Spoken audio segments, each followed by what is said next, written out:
Everyone, welcome to the channel. இந்த வீடியோல நம்ம எலன் பெரி இண்டஸ்ட்ரியல் கேஸஸ் லிமிடெட் ஐபிஓ பத்தின டீடைல்ஸ் பார்க்க போறோம். ஆஸ் அ இன்வெஸ்டரா ஒரு கம்பெனில நான் எப்படி டீடைல்டா அனலைஸ் பண்ணி இன்வெஸ்ட் பண்ணுவேனோ, அதே மாதிரி தான் இந்த வீடியோல நான் கம்ப்ளீட்டா எக்ஸ்பிளைன் பண்ணியிருக்கேன். ஸோ வீடியோவோட எண்டு வர பாருங்க. இந்த ஐபிஓல நம்ம பார்ட்டிசிபேட் பண்ணலாமா, வேண்டாமா? அண்ட் இந்த கம்பெனில ஃபியூச்சர் குரோத் எப்படி இருக்கு? இது எல்லாமே நம்ம இந்த வீடியோல பார்க்கலாம். எலன் பெரி 1973ல இன்கார்ப்பரேட் பண்ணியிருக்காங்க. Around 50 years old company. இந்த கம்பெனி ஸ்டார்ட் பண்ணி 3 இயர்ஸ்ல 1976ல சிஎஸ்இ அதாவது கொல்கத்தா ஸ்டாக் எக்ஸ்சேஞ்சில வந்து லிஸ்ட் பண்ணியிருந்தாங்க. ஆஃப்டர் தட் 2018ல இவங்க வாலண்டியரா டீலிஸ்ட் பண்ணியிருக்காங்க. நவ் இந்த சிஎஸ்இன்ற ஸ்டாக் எக்ஸ்சேஞ்ச் வந்து ஆக்டிவ்ல இல்ல. It just for the information. இவங்களோட பிசினஸ் பார்த்தீங்கன்னா இண்டஸ்ட்ரியல், மெடிக்கல் அண்ட் ஸ்பெஷாலிட்டி ரிலேட்டடான கேஸஸ வந்து மேனுஃபேக்சர் அண்ட் சப்ளை பண்றாங்க.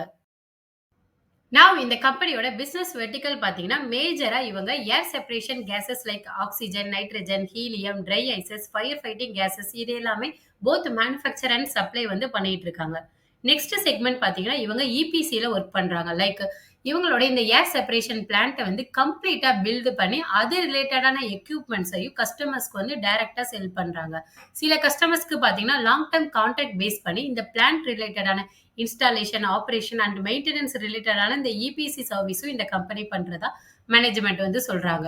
நெக்ஸ்ட் பாத்தீங்கன்னா, டியூரிங் கோவிட் டைம்ஸ்ல வந்து இவங்க ஹெல்த் கேர் இண்டஸ்ட்ரியில மெடிக்கல் கேஸ் பைப்லைன் சிஸ்டம் ரிலேட்டடான டர்ன்கே சொல்யூஷனும் இந்த கம்பெனி கொடுத்துட்டு இருக்கு. இந்த கேஸஸ் எல்லாமே 3 மெயின் மோட்ஸ் மூலமா இந்த கம்பெனி சப்ளை பண்ணுது. ஃபர்ஸ்ட் பார்த்தீங்கன்னா, லிக்விட் கேஸஸ் எல்லாமே இவங்களோட ஓன் டேங்கர்ஸ யூஸ் பண்ணி கஸ்டமர்ஸோட ஃபெசிலிட்டிக்கு வந்து இவங்க டெலிவரி பண்றாங்க. ஸோ, இதனால இவங்களோட டிரான்ஸ்போர்டேஷன் காஸ்ட்டும் வந்து ரெடியூஸ் ஆகுது. ஸோ, டோட்டல் ரெவென்யூல பார்த்தீங்கன்னா, 67% வந்து இந்த கிரையோஜெனிக் டேங்கர்ஸ் மூலமா கிடைக்குது. நெக்ஸ்ட் பார்த்தீங்கன்னா, சிலிண்டர்ஸ். அதாவது கம்ப்ரஸ்டு கேஸஸ் எல்லாமே இவங்க வந்து சிலிண்டர்ஸ் யூஸ் பண்ணி சப்ளை பண்றாங்க. இது வந்து ஸ்மால் ஸ்கேல் இண்டஸ்ட்ரீஸ்க்கு எல்லாமே இந்த மெத்தட் மூலமா இவங்க டெலிவரி பண்றாங்க. அரவுண்ட் 17% ரெவென்யூ பார்த்தீங்கன்னா, இந்த மெத்தட் மூலமா கான்ட்ரிபியூட் பண்ணுது. நெக்ஸ்ட் பார்த்தீங்கன்னா, ஆன் சைட் சப்ளை. ஸோ இந்த மெத்தட்ல பார்த்தீங்கன்னா, அரவுண்ட் 16% வந்து கான்ட்ரிபியூட் பண்ணுது. இந்த ஆன் சைட்னா என்னன்னா, கஸ்டமர்ஸோட பிளேஸ்லயே அவங்களோட பெர்மிசஸ்லயே இந்த மேனுஃபேக்சரிங் பிளான்ட் அண்ட் ஃபெசிலிட்டிய வச்சு இந்த கேஸஸ் எல்லாமே மேனுஃபேக்சர் பண்ணி டைரக்ட்டா பைப்லைன் மூலமா கஸ்டமர்ஸ்க்கு வந்து டெலிவரி பண்றது. ஸோ இந்த மெத்தட் பார்த்தீங்கன்னா, யூசுவலா லாங் டெர்ம் கான்ட்ராக்ட் பேஸ் பண்ணி அரவுண்ட் 15-20 இயர்ஸ் கான்ட்ராக்ட்ல வந்து இந்த மெத்தட்ல ஒர்க் பண்ணுவாங்க. இதனால இந்த கம்பெனிக்கு ஒரு ஃபிக்ஸ்டு ரேஞ்சுல ரெவென்யூவும் கிடைக்குது இந்த ஆன் சைட் மூலமா. ஸோ ஜஸ்ட் பார்த்தீங்கன்னா, 15% தான் இந்த மெத்தட் மூலமா இந்த கம்பெனிக்கு ரெவென்யூ வருது. ஸோ ஓவராலா ரெவென்யூல பார்த்தீங்கன்னா, இந்த கேஸஸ்ல இருந்து அரவுண்ட் 94% வரை இந்த கம்பெனிக்கு ரெவென்யூ கிடைக்குது. இபிசி மூலமா 6.4% வரை கிடைக்குது. ஸோ கேஸஸ்ல பார்த்தீங்கன்னா, மெயினா நைட்ரஜன்ல 47%, ஆக்ஸிஜன்ல 40% வரை இந்த கம்பெனிக்கு ரெவென்யூ கிடைக்குது. நெக்ஸ்ட் பார்த்தீங்கன்னா, இந்த கம்பெனி ஃபோக்கஸ் பண்ற செக்டார்ஸ் பார்த்தீங்கன்னா, ரொம்பவே டைவர்சிஃபைடா இருக்கு. இந்த இண்டஸ்ட்ரியல் கேஸஸ பொறுத்தவரை இம்பார்ட்டன்ட் எண்ட் யூசர் செக்டார்ன்னு பார்த்தீங்கன்னா, அது வந்து ஸ்டீல் இண்டஸ்ட்ரி. அரவுண்ட் 37% வரை ரெவென்யூ கான்ட்ரிபியூட் பண்ணுது இந்த செக்டார்ல. இந்த கம்பெனி பார்த்தீங்கன்னா, டைவர்சிஃபைடா பார்மால 26% ரெவென்யூ கான்ட்ரிபியூஷன் இருக்கு. ஹெல்த் கேர்ல 8.9%, ரயில்வே ஏவியேஷன்ல 5%. ஸோ ஓவராலா பார்த்தீங்கன்னா, இவங்க ஃபோக்கஸ் பண்ற செக்டார்ஸ் வந்து டைவர்சிஃபைடா இருக்கு. இந்த ஐபிஓ புரோசீட்ஸ் மூலமா அரவுண்ட் 400 கோடி வரை ஃப்ரெஷ் இஷ்யூ மூலமா ரைஸ் பண்ண போறாங்க. இதுல 210 கோடி பார்த்தீங்கன்னா, இந்த கம்பெனியோட டெப்ட்ட வந்து ரீபே பண்ண போறாங்க. இதனால இந்த கம்பெனில டெப்ட் வந்து ஆல்மோஸ்ட் க்ளோஸ் டூ 0 வந்துரும். நெக்ஸ்ட் பார்த்தீங்கன்னா, இவங்க 104.5 கோடிய வந்து இவங்களோட நியூ மேனுஃபேக்சரிங் செட்டப்புக்காக அரவுண்ட் 220 இந்த tons per day capacity improve பண்றதுக்காக யூஸ் பண்ண போறாங்க. நெக்ஸ்ட் பார்த்தீங்கன்னா, இந்த கம்பெனில பார்த்தீங்கன்னா, ப்ராசஸ் வந்து மேஜரா merchant plant and on site plant பேசிஸ்ல ப்ராசஸ் பண்றாங்க. ஸோ இந்த மெட்ஜென்ட் மெத்தட பொறுத்தவரை கஸ்டமர்ஸோட பிளேஸஸ் வந்து டேங்கர்ஸ்லயும், சிலிண்டர் மூலமாவும் சப்ளை பண்ணுவாங்க. ஆன்-சைட் மூலமா பார்த்தீங்கன்னா, கஸ்டமர்ஸோட பிளேஸஸ்லயே இந்த ஃபெசிலிட்டி வச்சு இவங்க மேனுஃபேக்சர் பண்ணி சப்ளை பண்ணுவாங்க. இந்த கம்பெனில ஹிஸ்டாரிக்கலா பார்த்தீங்கன்னா, 600 டன்ஸ் பெர் டே வந்து கெப்பாசிட்டி வந்து இருந்திருக்கு. ஸோ லாஸ்ட் இயர் செகண்ட் ஹால்ஃப்ல அதாவது லாஸ்ட் ஹால்ஃப்ல வந்து இவங்களோட 2 ஆன் சைட் பிளான்ட்ட வந்து பில்ட் பண்ணியிருக்காங்க. ஸோ இதோட கெப்பாசிட்டி பார்த்தீங்கன்னா, 600 டிபிடி அண்ட் 170 டிபிடியா இருக்கு. ஸோ இந்த 2 ஆன் சைட் பிளான்ட்ட பில்ட் பண்ணதுக்கு அப்புறமா இந்த கரண்ட் இயர்ல இந்த கம்பெனியோட ஓவரால் கெப்பாசிட்டி பார்த்தீங்கன்னா, 1370 டிபிடியா இருக்கு. இப்போ கரண்ட் இந்த கம்பெனியோட ஆன்கோயிங் எக்ஸ்பான்ஷன் என்னன்னா, ஓவராலா 720 டிபிடிக்கு வந்து பிளான் பண்ணியிருக்காங்க. ஸோ இந்த ஐபிஓ புரோசீட்ஸ் மூலமாவும் இவங்க வந்து யூஸ் பண்ண போறாங்க இந்த எக்ஸ்பான்ஷனுக்காக. ஸோ இதில பார்த்தீங்கன்னா 220 டிபிடி பார்த்தீங்கன்னா மெர்ஜென்ட் பிளான்ட்டுக்காக. ஸோ இது வந்து Q2 FY26ல கம்ப்ளீட் ஆகுறதுக்கு சான்ஸ் இருக்கு. நெக்ஸ்ட் பார்த்தீங்கன்னா 320 டிபிடி. ஸோ இதுவும் பார்த்தீங்கன்னா ஆன்சைன் பிளான்ட் வந்து எக்ஸ்பேண்ட் பண்ண போறாங்க. இது வந்து டிசம்பர் 25ல வர கம்ப்ளீட் ஆகுறதுக்கு சான்ஸ் இருக்கு. நெக்ஸ்ட் இன்னொரு பிளான்ட் பார்த்தீங்கன்னா 220 டிபிடி மெர்ச்சன்ட் பிளான்ட்.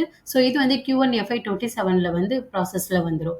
ஸோ ஓவராலா பார்த்தீங்கன்னா இந்த எக்ஸ்பான்ஷன் 720 டிபிடி எக்ஸ்பான்ஷன் பிளான்ஸ்க்கு அப்புறமா இந்த கம்பெனியோட கெப்பாசிட்டி பார்த்தீங்கன்னா 2130 டிபிடியா இயர்லி FY27ல வந்து நம்ம எக்ஸ்பெக்ட் பண்ணலாம். ஸோ இந்த கம்பெனியோட டார்கெட் என்னன்னா 50% ஆன்சைட் மூலமாவும், 50% வெர்ஜன் பிளான்ட் மூலமாவும் ப்ராசஸ் பண்ணணும் தான். ஸோ இந்த ஆன்சைட் பிளான்ட் மூலமா பண்றதுனால இந்த கம்பெனிக்கு என்ன பெனிஃபிட் பார்த்தீங்கன்னா, இந்த இந்த பிசினஸ பொறுத்தவரை ரா மெட்டீரியல் காஸ்ட்டே இருக்காது. ஏன்னா இந்த கேஸஸ் எல்லாமே ஏர் மூலமா செப்பரேஷன் பண்ணி ப்ராசஸ் பண்றதுனால ரா மெட்டீரியல் காஸ்ட் வந்து இருக்காது. ஆனா அதிகமா பவர் எலக்ட்ரிசிட்டிக்கு வந்து இந்த கம்பெனி பே பண்ற மாரி இருக்கும். இதுவே ஆன்சைட் மூலமா பண்றதுனால கஸ்டமர்ஸ் தான் அதுக்கு வந்து ரெஸ்பான்சிபிளா இருப்பாங்க. ஸோ அவங்களோட அந்த எலக்ட்ரிசிட்டிய பேஸ் பண்ணி இவங்க வந்து அந்த மேனுஃபேக்சர் ப்ராசஸ் பண்றதுனால, இந்த பவர் காஸ்ட் வந்து இந்த கம்பெனிக்கு இருக்காது. ஸோ இதனால இந்த கம்பெனியோட ப்ராஃபிட் மார்ஜினும் இன்னும் அப்கமிங் இயர்ஸ்ல வந்து ஃபர்தரா இம்ப்ரூவ் ஆகும். எல்என்பெரியில டோட்டலா 1829 கஸ்டமர்ஸ் வந்து இருக்காங்க. இதுல டாப் 10 கஸ்டமர்ஸ் பார்த்தீங்கன்னா, 47% வந்து ரெவென்யூ கான்ட்ரிபியூட் பண்றாங்க. இதுல 85% பார்த்தீங்கன்னா, ரிப்பீட்டட் கஸ்டமர்ஸ் மூலமா தான் ரெவென்யூ கிடைக்குது. கவர்ன்மெண்ட் கஸ்டமர்ஸ் வந்து 27% வரை ரெவென்யூ கான்ட்ரிபியூட் பண்றாங்க. இவங்களோட பிசினஸ் மாடல் பார்த்தீங்கன்னா, டைவர்சிஃபைடா மல்டிபிள் செக்டார்ஸ்ல ஃபோக்கஸ் பண்றதுனால, இவங்களோட கீ கிளையண்ட்ஸும் டிஃபரெண்ட் செக்டார்ஸ்ல இருக்காங்க. ஸோ கீ கிளையண்ட்ஸ் பார்த்தீங்கன்னா, லாரஸ் லேப்ஸ், டாக்டர் ரெட்டிஸ் இந்த மாதிரி பார்மா பில்டுலயும் இவங்களுக்கு கிளையண்ட்ஸ் இருக்காங்க. இந்த கம்பெனியோட ஒவ்வொரு பிளான்ட்லயும் கெப்பாசிட்டி யுட்டிலைசேஷன் பார்த்தீங்கன்னா, ரொம்பவே ஸ்ட்ராங்கா இருக்கு. அரவுண்ட் 96, 100 தான் மேஜரா இந்த கம்பெனில யுட்டிலைசேஷன் நடந்திருக்கு. இந்த கம்பெனியோட ரெவென்யூ குரோத் பார்த்தீங்கன்னா, FY23லேருந்து FY25ல அரவுண்ட் 50%ல வந்து குரோ ஆயிருக்கு. இவங்களோட ப்ராஃபிட்டும் லாஸ்ட் 2 இயர்ஸ்ல வந்து அரவுண்ட் 3 மடங்கு வந்து இம்ப்ரூவ் ஆயிருக்கு. இவங்களோட ப்ராஃபிட்டும் EBITDA மார்ஜினும். இந்த கம்பெனியோட டோட்டல் பாரோயிங் வந்து கரண்ட் இயர்ல 245 கோடியா இருக்கு. இந்த ஐபிஓ புரோசீட்ஸ் மூலமா அரவுண்ட் 210 கோடி வரை இவங்க ரீபே பண்ண போறாங்க. ஸோ ஓவராலா பார்த்தீங்கன்னா, இந்த கம்பெனியோட ஃபினான்ஷியல் வந்து ரொம்பவே ஸ்ட்ராங்கா குரோ ஆயிட்டு வராங்க.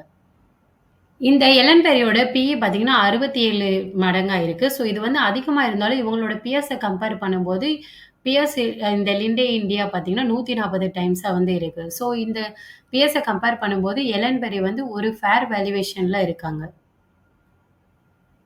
இந்த ஐபிஓல 452 கோடி வரை ஓஎஃப்எஸ் மூலமா செல் பண்ண போறாங்க. ஸோ செல்லிங் ஷேர் ஹோல்டர் பார்த்தீங்கன்னா, பதம் அகர்வால் அண்ட் வருண் அகர்வால். இவங்க ஒரு 2 பேரும் சேர்த்து அரவுண்ட் 86.9% வரை ப்ரீ ஐபிஓல ஹோல்டு பண்ணியிருக்காங்க ஷேர்ஸ். ஸோ ஆஃப்டர் ஐபிஓக்கு அப்புறமா இவங்க அரவுண்ட் 13% வரை இவங்களோட ஷேர்ஸ வந்து ஓஎஃப்எஸ் மூலமா டைல்யூட் பண்ண போறாங்க. ஸோ போஸ்ட் ஐபிஓ எஸ்டிமேட் பண்ற ஹோல்டிங் பெர்சன்டேஜ் பார்த்தீங்கன்னா, இந்த புரமோட்டர் கிட்ட 63% வரை ஹோல்டு பண்ணியிருப்பாங்க. இவங்களோட ஆன்கோயிங் அந்த கெப்பாசிட்டி எக்ஸ்பான்ஷனுக்கு ஒன்லி 38% வரை தான் மெஷினரி ஆர்டர் பண்ணியிருக்காங்க. பேலன்ஸ் வந்து இந்த ஐபிஓ ப்ரொசீட்ஸ்க்கு அப்புறமா தான் யூஸ் பண்ணி இவங்க இம்ப்ரூவ் பண்ணணும். ஸோ இது வந்து ஏதாவது காஸ்ட் வந்து இன்னும் அதிகமாச்சுன்னா, இது ஒரு ரிஸ்க் ஃபேக்டரா இருக்கும் இந்த நியூ பிளான்ட் பில்ட் பண்றதுல. நெக்ஸ்ட் பார்த்தீங்கன்னா, இந்த கம்பெனில பவர் எக்ஸ்பென்ஸ் வந்து அதிகமா இருக்கு.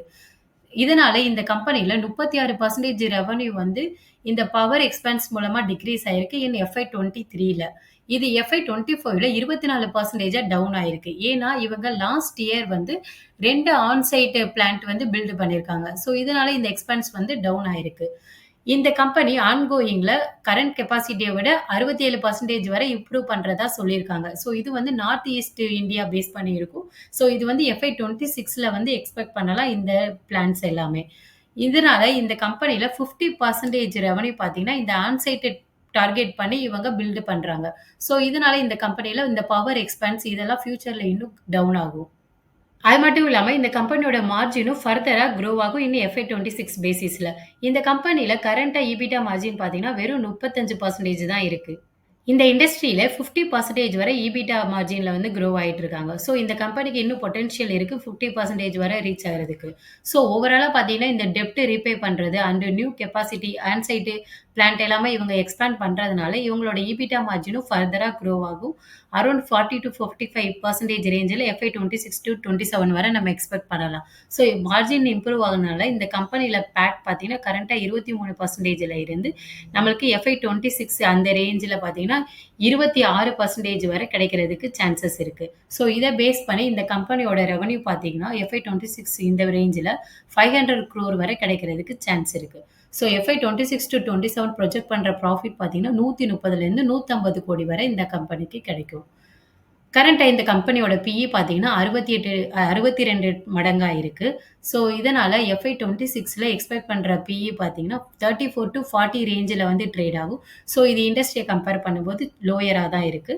ஈவன் FY 27 இந்த இண்டஸ்ட்ரிய கம்பேர் பண்ணும்போது ரொம்பவே லோயஸ்ட் பிரைஸ் ரேஞ்சுல வந்து இந்த கம்பெனி இருக்கு. இண்டஸ்ட்ரியல் கேஸஸ் பார்த்தீங்கன்னா, ஜிடிபில நல்லாவே க்ரோ ஆயிட்டு வராங்க. மார்க்கெட் ஷேர் பார்த்தீங்கன்னா 2.8%ல இருந்து நெக்ஸ்ட் 4 டூ 5 இயர்ஸ்ல 11-12% வரை க்ரோ ஆறதுக்கு சான்ஸ் இருக்கு. ஸோ ஓவராலா பார்த்தீங்கன்னா, இந்த கம்பெனியோட ஃபியூச்சர் எக்ஸ்பான்ஷன் பிளான்ஸ், அதுக்கப்புறம் இவங்களோட இந்த டைவர்சிஃபைடான செக்டார்ஸ் இதையெல்லாம் பேஸ் பண்ணி இந்த கம்பெனி லாங் டெர்ம்க்கு ரொம்பவே நல்லா இருக்காங்க.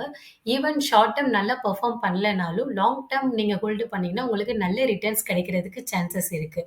இந்த ஐபிஓல ஜிஎம்பி வந்து ஈவன் டவுன் ஆகுறதுக்கு கூட வாய்ப்பு இருக்கு. ஏன்னா நெறைய வார் சிச்சுவேஷன் இருக்கு. இந்த ஜியோகிராபிக் இம்பாக்ட்னால இந்த ஜிஎம்பி அண்ட் லிஸ்டிங் கெயின் வந்து நெகட்டிவ்ல குடுக்குறதுக்கும் சான்சஸ் இருக்கு. ஸோ நீங்க அப்ளை பண்ணி லாங் டெர்ம் ஹோல்டு பண்ணீங்கன்னா, உங்களுக்கு நல்ல ரிட்டர்ன்ஸ் இந்த கம்பெனி மூலமா கிடைக்கும். ஸோ இந்த ஃபைனலா இந்த கம்பெனியோட ஆங்கர் பார்ட்டிசிபேஷன் இந்த ஆங்கர் புக் லிஸ்ட் வந்ததுக்கு அப்புறமா நான் போஸ்ட் பண்றேன். ஸோ சேனல மறக்காம சப்ஸ்கிரைப் பண்ணி ஃபாலோ பண்ணி பாருங்க. Thanks to all. See you all in the next video.